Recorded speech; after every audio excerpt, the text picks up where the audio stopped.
आज अंतर्राष्ट्रीय महिला दिवस है। तो महाशिवरात्रि के बाद अब महिलाओं की बात।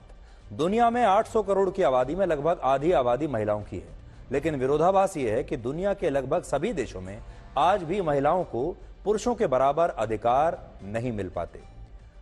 आपको हैरानी होगी जानकर कि अंतर्राष्ट्रीय स्तर पर ऐसे 2500 से ज्यादा कानून हैं जो कहते हैं कि महिलाओं को पुरुषों के बराबर अधिकार मिलने चाहिए, लेकिन इसके बावजूद एक स्टडी कहती है कि महिलाओं को आज भी वास्तविकता में पुरुषों के बराबर 17% भी बराबरी के अधिकार नहीं मिल पाए हैं। दुनिया के बड़े बड़े नेता कहते हैं कि उन्होंने महिलाओं को लोकतंत्र में पुरुषों के बराबर वोट देने का अधिकार देकर समानता के सिद्धांत को लागू किया है। लेकिन सोचिए, क्या सिर्फ वोट का अधिकार देने से महिलाओं को पुरुषों के बराबर समान अधिकार मिल सकते हैं? कड़वा सच यह है कि आज दुनिया में 330 करोड़ लोग कामकाजी हैं, जिनमें कामकाजी पुरुषों की संख्या तो 200 करोड़ है, लेकिन कामकाजी महिलाओं की संख्या सिर्फ 130 करोड़ है। और भारत में स्थिति और भी ज्यादा गंभीर है। हमारे देश में आज हर कोई महिलाओं को महिला दिवस की बधाई दे रहा है।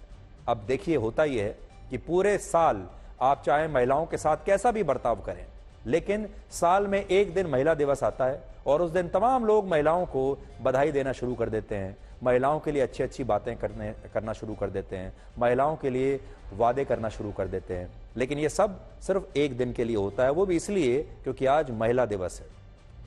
जरा सोचिए, जिस देश में हर साल 4 लाख महिलाओं के साथ अपराध होते हैं, जिस देश में महिलाओं का शाम को घर से बाहर निकलना असुरक्षित माना जाता है, जिस देश में लड़कियों का छेड़छाड़ की घटनाओं के बाद घर से बाहर निकलना बंद कर दिया जाता है, जिस देश में घरेलू हिंसा की घटनाओं के बाद भी महिलाओं को चुप रहने की सलाह उन्हीं के परिवार के लोग देते हैं, क्या उस देश में महिला दिवस का जश्न मनाना सही होगा? हमारे देश की राजनीति में आज भी ये समझा जाता है कि महिलाओं को सस्ता गैस सिलेंडर देकर या मासिक भत्ता देकर या कोई और ऐसी सुविधा देकर सरकारें ऐलान करके सोचती हैं कि वो खुश हो गए, महिलाएं इससे खुश हो जाएंगी। तो आज बड़ा सवाल ये है कि महिलाओं को सस्ता गैस सिलेंडर, आर्थिक सहायता, बसों और ट्रेनों में आरक्षित सीटों से पहले या मुफ्त किराए से पहले क्या चाहिए? क्या सिर्फ सिलेंडर सस्ता कर देने से, महिलाओं को हर महीने 1000-1500 रुपए का भत्ता दे देने से, सिर्फ इसी से महिलाएं खुश हो जाएंगी या महिलाओं को कुछ और भी चाहिए? तो आज हमारा कहना यह है कि इन सब से पहले महिलाओं को एक चीज चाहिए और वो है सम्मान। हमारे देश में हमारे देश के नेता और सरकारें चाहे महिलाओं को कुछ भी दे दें, वो सबसे पहले तो ये सोचते हैं कि महिलाओं के रसोई घर के लिए कोई योजना अगर दे दी जाए, जैसे रसोई गैस सस्ता हो गया या कोई और उन्हें योजना दे दी जाए, तो उसी से महिलाएं खुश हो जाएंगी। ये बात सही है, इससे सशक्तिकरण आता है, महिलाओं के जीवन में बदलाव जरूर आता है, लेकिन हमारे देश की महिलाएं उससे पहले एक और चीज का इंतजार कर रही हैं और वो है सम्मान। हमारे देश की महिलाओं को आज भी अपने घर में, अपने परिवार में, अपने समाज में वो सम्मान नहीं मिल पाता जिसकी कि वो हकदार है। हमारे देश में महिलाओं को माता पिता की संपत्ति में बराबरी के अधिकार दिलाने वाले कानून हैं, लेकिन इन कानूनों का महिलाओं को बहुत कम लाभ होता है।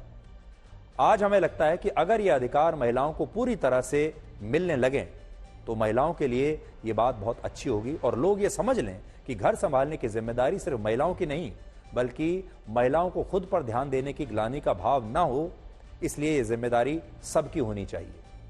हमें लगता है कि महिलाओं को बहुत बड़ा न्याय मिल जाएगा अगर ऐसा हो जाए। महिलाओं को न्याय और सम्मान मिल गया तो ये बहुत बड़ी बात होगी।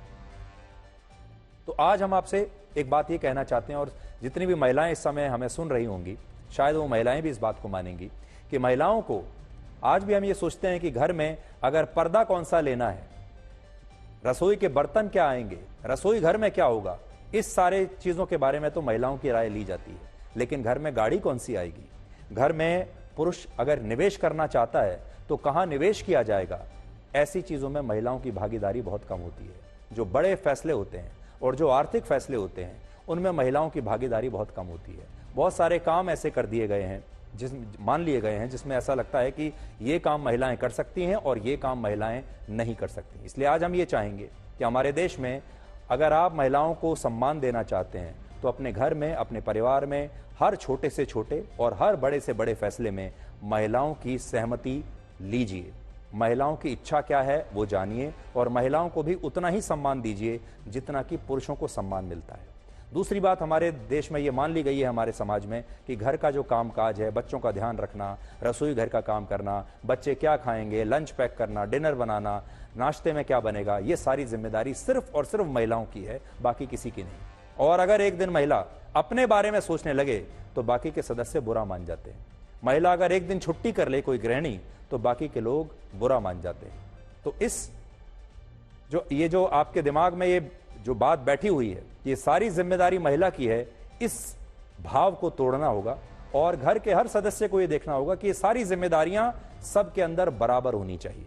और तीसरी बात यह है कि महिलाओं को जो प्रॉपर्टी है उसमें बराबर का हिस्सा मिलना चाहिए और कोई एहसान के जरिए नहीं बल्कि अधिकार के जरिए उन्हें यह हिस्सा मिलना चाहिए। तो सबसे पहले अगर हम सम्मान से शुरुआत कर दें तो अगले साल जब हम महिला दिवस पर आपके सामने आएंगे तो शायद काफी कुछ बदलाव हमारे समाज में आ चुका होगा।